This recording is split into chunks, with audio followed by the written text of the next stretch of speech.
go ahead. Hey, good morning, Kelvin. Good morning, Joseph. Kelvin, if we can just start with the most recent stuff. Today, you guys announced Khalif Sack. Is it Sacco? I think it's how you say it.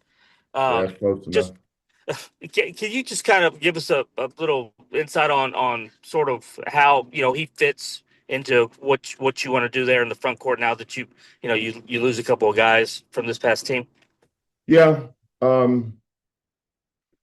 Well, Jacob McFarland's leg is not a normal physical recovery.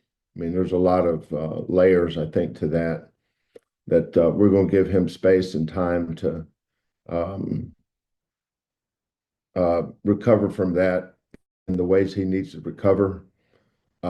Said, I think it said a lot like I did Chris Harris. When I first saw Chris, I said he's a great kid to bring in and develop. And the thing about big guys, they don't need to have great careers. They just need to have X amount of really good games to get them to their next year or their next job once they leave. And we think that Said's on a good path for that. But Khalifa, uh, his length, his athleticism, his activity, the fact that he's been a starter. Um, I think he understands what his role will be coming in. But that doesn't mean that's going to be his role as the season goes on. But I'm always honest with these guys about the role I think they'll play. Then they have to make the decision whether that's something they would be interested in. But I like Khalifa. I think he's a great kid, great teammate. All the feedback we had on him was positive. So looking forward to getting him here in June and working with him. Kelvin, I know it's a long way from when you guys really get going for the season, but with Jacob, is it a matter of just using the months to continue the rehab, or do you foresee that he could still be behind even with those months to come in terms of the season, the start of the season? Yeah, well, I'm not, I can't project who he may be ahead. He may be great next month, but when a kid has a horrific, almost traumatic injury like he did with his fracture, there's a lot more involved in the comeback than just the physical recovery. That John Houston is the best in the business, and he does almost 100% of the rehabs. And once that they're rehabbed and they're ready to go to the next phase, then they slide over to Bishop, and then from there they slide into with their position coach, and from there they come to me. But I've been watching Jacob a lot. He's doing more and more. He didn't really do anything with us, Our last regular season game was against. I think we played Kansas on Monday and Baylor on Saturday, and then the next week we were at the Big 12 tournament. I think that's right. So he was doing some stuff, nothing with the team. But since we got back from San Antonio, he's elevated his workouts. He's done more and more and more. But when you're dealing with that kind of injury, you're more in a very positive, supporting, making sure he's getting what he needs, making sure he feels good about where he's at, and making sure he's very comfortable with the next step. So we'll just be real patient with Jacob, and see how it goes. But he's been cleared for everything. So now it's just a matter of his confidence and getting him comfortable. Thank you, Joseph. We'll go to Greg Bailey with KTRK TV. Greg, please go ahead. Kelvin, good morning. I don't know, how much time have you been able to spend with the team that just wrapped up the season and maybe helping them feel better or great about how they accomplished so much during the season, as opposed to maybe how the season ended in a very difficult way for a lot of those guys? Yeah, well, how we handle everything is this year is no different than any other year. We don't change anything really. I have individual meetings with every kid coming in, the kids that are leaving, Javier, J1, LJ, and Malik. I sat down. Most of them are set with their agents. A couple of them I had to help one, and obviously I know who all the agents are. Now there's some that have become NIL agents, and I encourage our guys to make sure that that you have a value system. You have to have something that you value, that you're looking for, and you put your self-worth, things that are important to you, and it's not a money thing. It's like the core values of our program. You have to have values that you want in the person that's helping you. But there's always years, whether it's Justin Gorham, Malik. There's always one every year that I get involved in helping him select an agent, because I know who the good ones are that fit.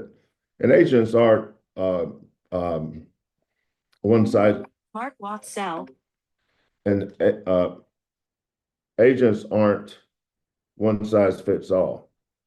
Just because an agent is good for player A doesn't mean he's going to be good for player D. You have to be realistic on who you are and where you think you can play, and understand your path. And just like when they come in, when I recruit them when they get here, and then they stay for whether it's 2 or 5 or 6 years, their value changes. And part of a coach is we want to add value to them. Quentin Grimes is a good example. Quentin averaged, I think, one or 2 rebounds a game at Kansas, and then the year he went in the first round, part of his value was getting his rebounding numbers up closer to 6. But that's how you add value. You go guard the other team's best player, get 6 rebounds a game, shoot 40% from the 3. Work on your body, work on your toughness, work on your resolve. All those things are important. But I meet with each player, and then we come up with a plan how to help the young man going forward. So as far as talking about that game and stuff, I really haven't talked to maybe a couple guys, but I haven't talked to the team. These guys J1 had to get ready for Portsmouth. He left to go to Portsmouth right after we got back. LJ left to go work out with his people. Milos went back to Vegas, and then he was headed somewhere else to work out with his group. Life moves, man. It's not. There's this thing's constantly moving. Whether it's meeting with Milos and where he's at, or meeting with Mercy and where he's at, Cordell. Everybody's putting together a team is in this day and age is not easy. Every coach has to go through it, and but we have our way of doing things here, and we don't change a whole lot. Coach, thank you. You bet. Thank you, Greg. We'll go to Chris Baldwin with Paper City Houston. Chris, please go ahead. Hey, Kelvin. Hey, Chris. JoJo's already talking about he's excited to have a summer where he's not coming off surgery. and able to work. What kind of difference does that make? And what do you see as sort of the next steps for JoJo? Well, JoJo was making great strides. Um, one of the things that hurt us in the Florida game was when JoJo and JVR both had to sit out for, I can't remember how many minutes, but it was a big block of minutes. We're having to play J1 at the 5 and actually Malik at the 4. But if you go back and watch the last 5 minutes of that Duke game and then watch the minutes he played, I think he only got to play 12 minutes. I could be mistaken there. Don't quote me on that, but it's, when JoJo's on the floor, we're a really good team. He's able to play out of short rolls. There's so many things that he can get better at, and looking forward to just seeing his improvement and all these guys' improvement. Thank you, Chris. We'll go to Terrence Harris with the Houston Defender. Terrence, please go ahead. Hey, Coach, how you doing? I'm good, Terrence. How about you?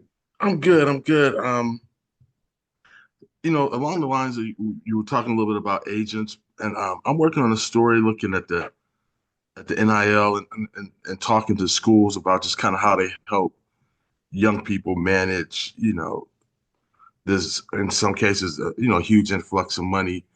Do you have Financial literacy is the word you're looking for. Yes. And do you guys, how much do you guys assist with that? A lot, a ton. We do a Zoom call with the parents. Some parents don't understand dollars and cents and how this applies to the American economy. There's a thing about living in these United States that we're all governed by a term called tax laws. So if I said, I'm going to give you $100 in NIL money to come here, you do understand that that's going to be taxed. And so don't look at me 6 months later and say, nobody told me about that. Well, nobody told you that we're in the United States and that all money is subject to tax laws, whether it's W-2s or 1099s, but we have to educate them on that. That wasn't part of the deal 5 years ago, but it is now. I've had discussions with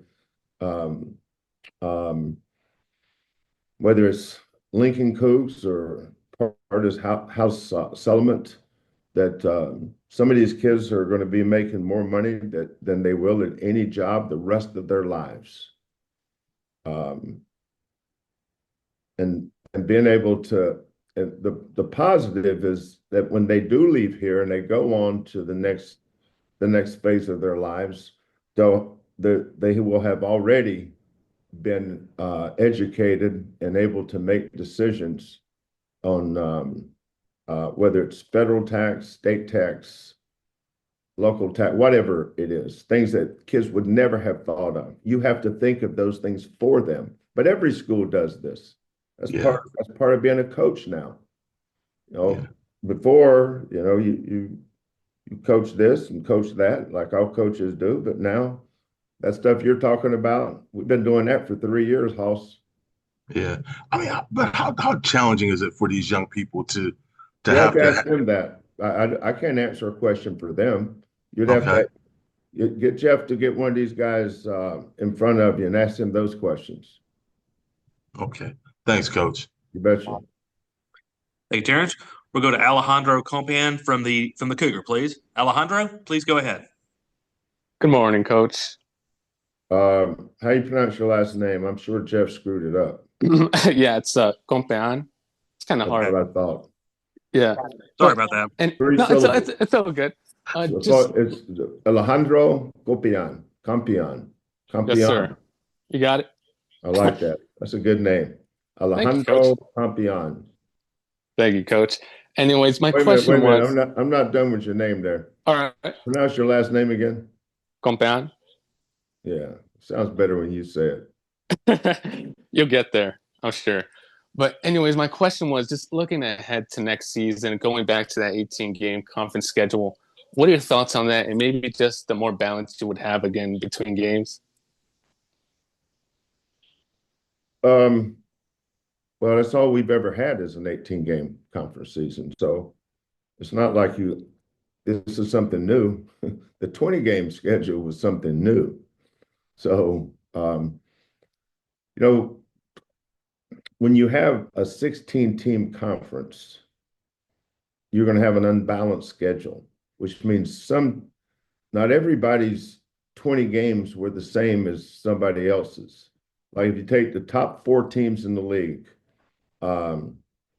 Houston, Texas Tech, Arizona, I don't remember who finished fourth, but just say 5, Kansas and Iowa State, just say 5. So if you're one of those 5 teams, that means you're going to play the other 4 teams twice. So if you're a team in the middle of the conference or toward the bottom half of the conference, there's a good chance you're not playing those 5 teams twice. So there's somebody in the middle of the conference that's going to get a break in the schedule, and that your now 18 games are not going to look the same as somebody else's 18 games. But that's why it's an unbalanced schedule. The conference commissioner and the basketball associate commissioner, when they take the schedule, they're gonna take the top teams, have them play each other twice, and give those games to either CBS or ESPN or ESPN2, because those are the games that people want to see, and the TV people want to market. But this year, I think the biggest difference, obviously, will be the bye games. If you had an injury this year, it can be the difference in making the tournament or not making the tournament. Because if let's say you had a kid that had a high ankle sprain, those things take a little bit longer to recover from, but he may be out 3 weeks. Well, this year, that would have been at least 6 games. You're only playing 20. And if he's your best player or one of your 3 best players,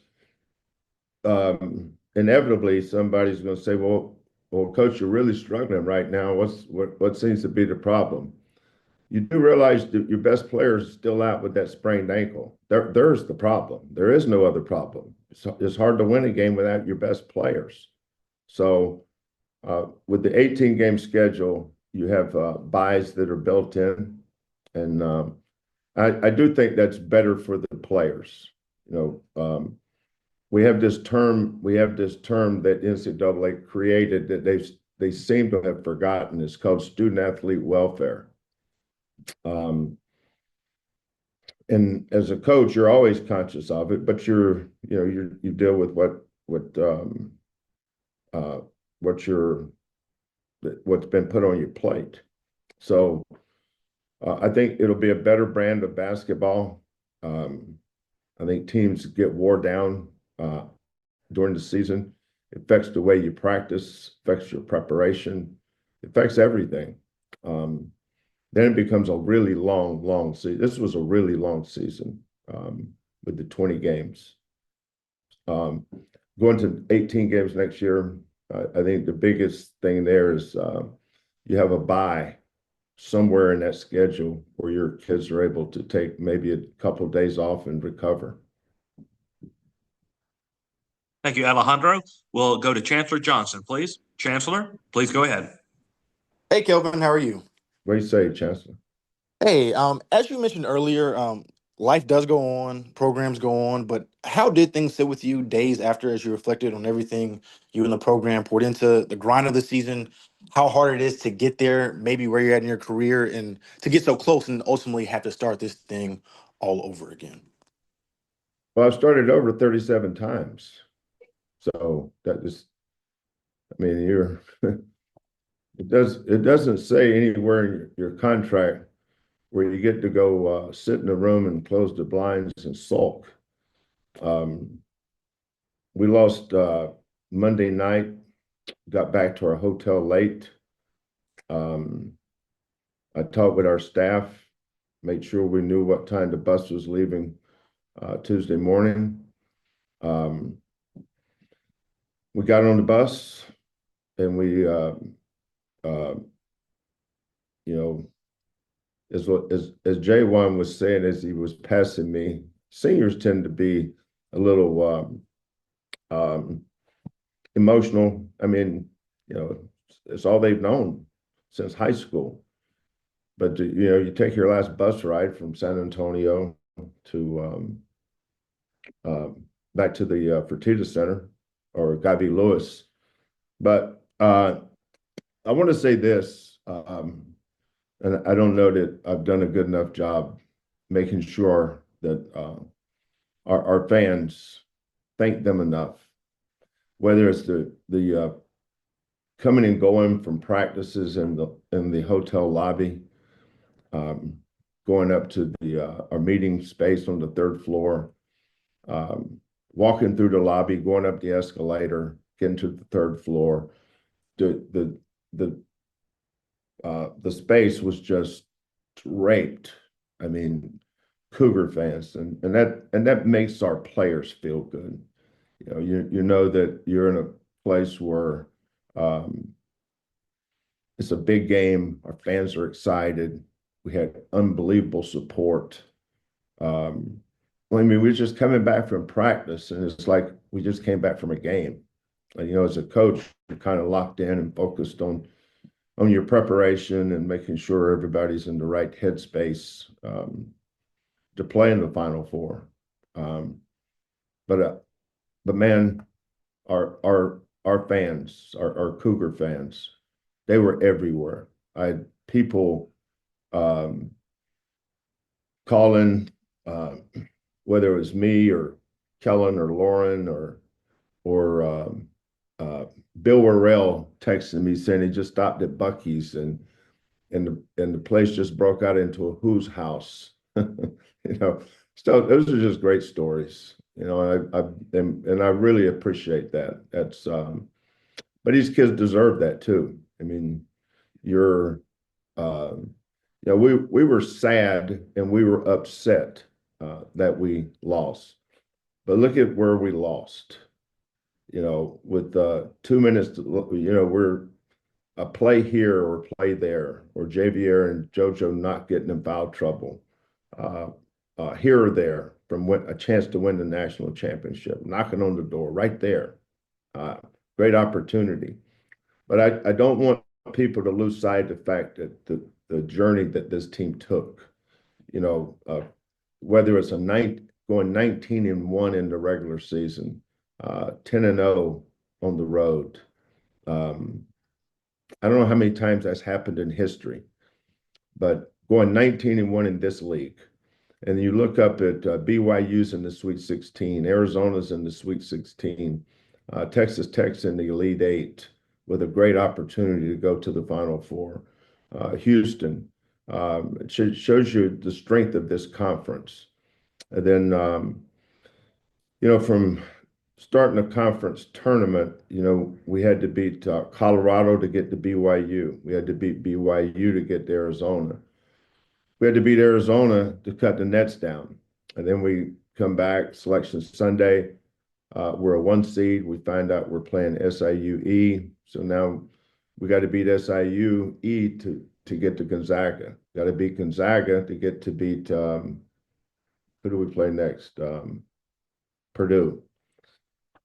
Then we go to Indianapolis and play Purdue. That speaks for itself. We got to beat Purdue to get to Tennessee. So now we've won 4 games: SIU-E, Gonzaga, Purdue, Tennessee, which is a really, really, really hard road to have to get to the Final Four.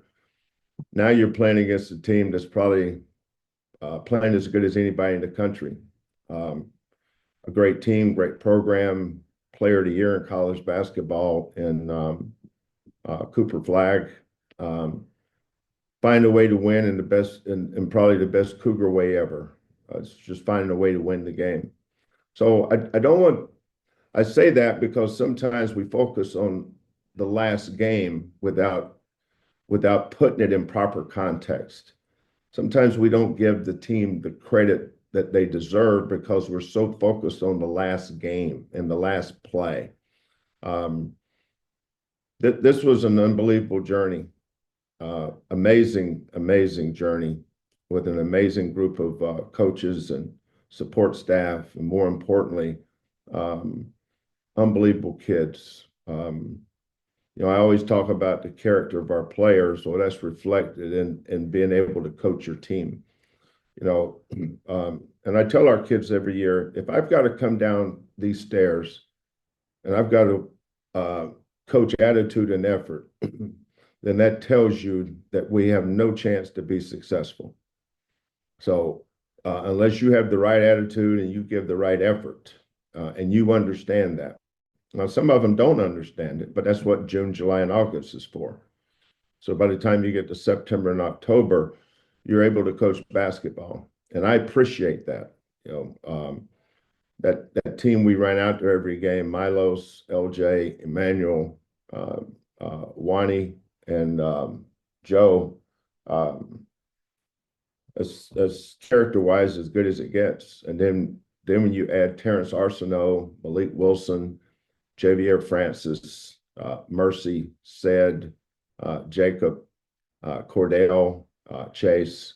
I might have been the most blessed coach in America, coaching a team that no matter how many minutes they play, whether they even play at all, our practices the next day is a championship practice. And if you want to have a championship team, it starts in practice. You've got to learn to practice like champions.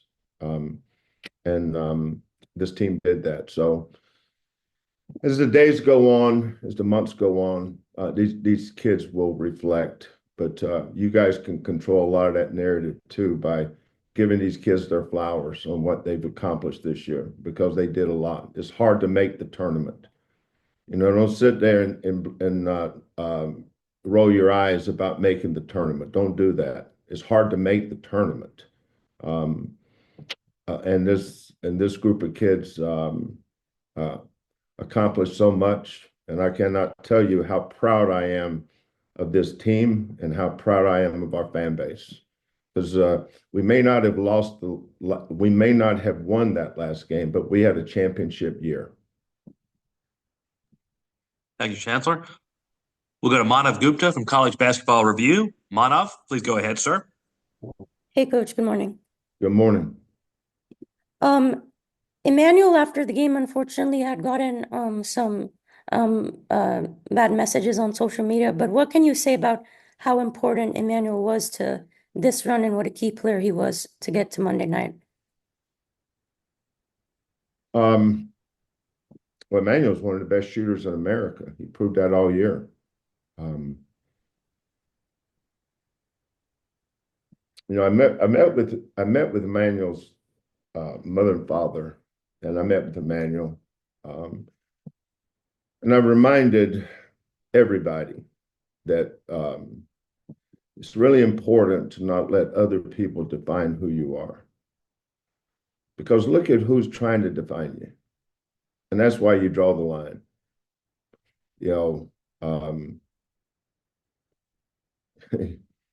Whether it's bettors or haters or you're always going to have somebody saying something negative. That's kind of what the new age thing is. Everybody's trying to latch on to something and create opportunities for themselves, and some guys want to be the loudest guy in the room or the smartest guy in the room, and you wind up seeing who can holler the loudest after the last game. But I think I've always done a pretty good job of getting our kids to focus on the people that matter. And the only people that matter are your family and your team.